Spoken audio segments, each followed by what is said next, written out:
Autism is just one diagnosis with an incredible range of everyday realities from learning to speaking. Take a look at the numbers here.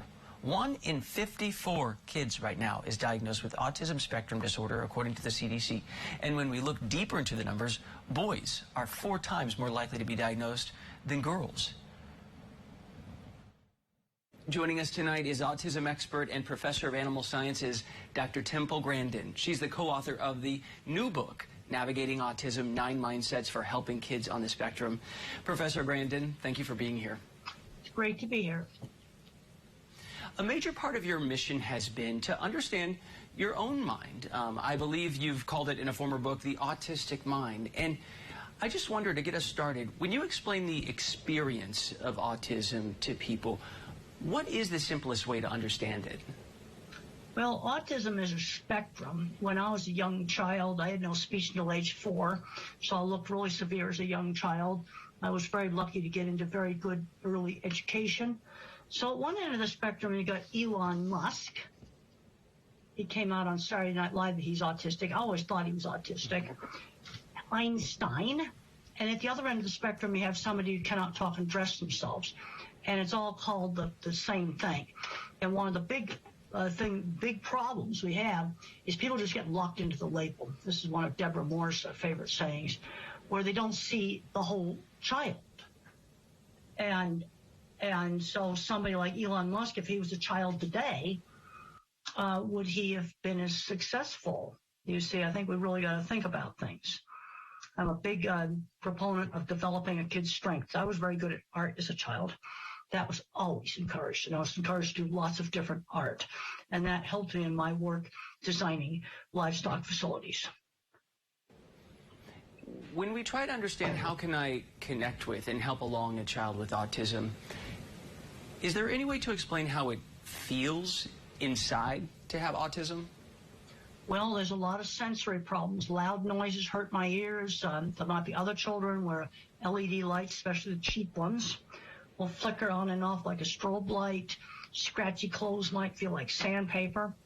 Also, people with autism, there's social awkwardness. On my end of the spectrum, I get really interested in things I do. Like I've been following all the mess with the West Coast container ship ports.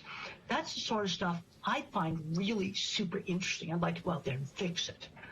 That's kind of my mindset. Then you have other people where their life revolves much more around social things. Now, in those middle zones there, it's just a variation in personality. It's a true continuous trait. When the slightly nerdy become autism.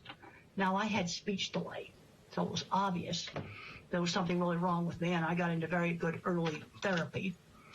But we need to be building on strengths, and autistic kids tend to be good at one thing, bad at something else.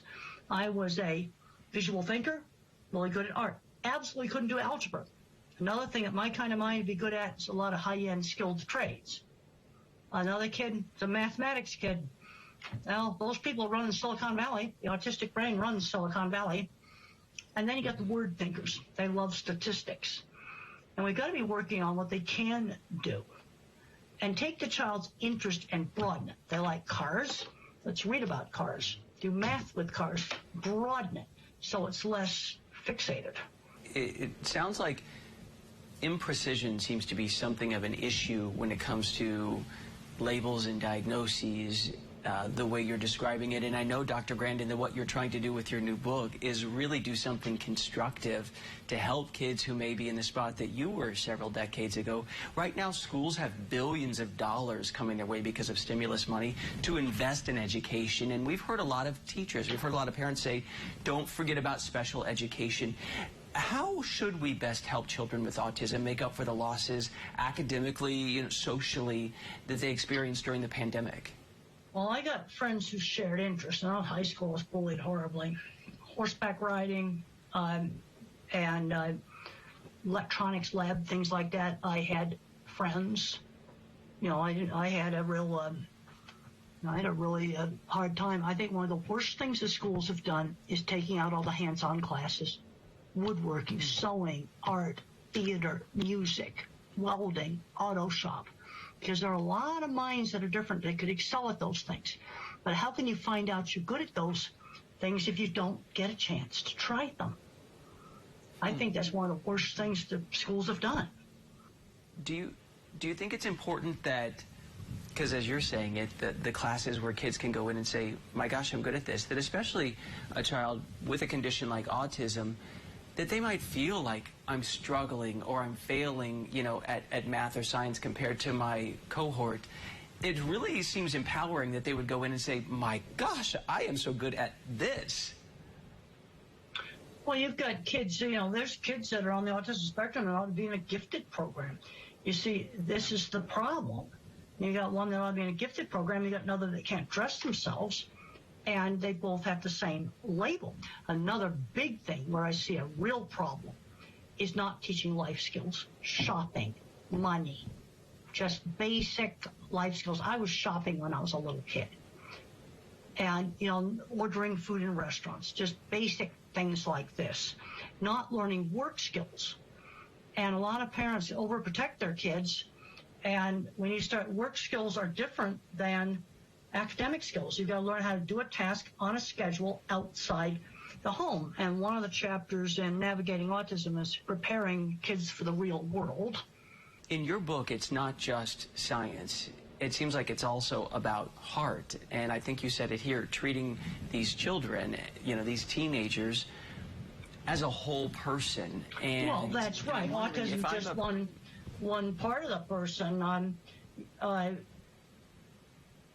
I consider being a college professor and a scientist first and being autistic second. Having an interesting career has made life worthwhile for me. I had great teachers. I had great early intervention, a great speech teacher, but I also had a wonderful high school science teacher.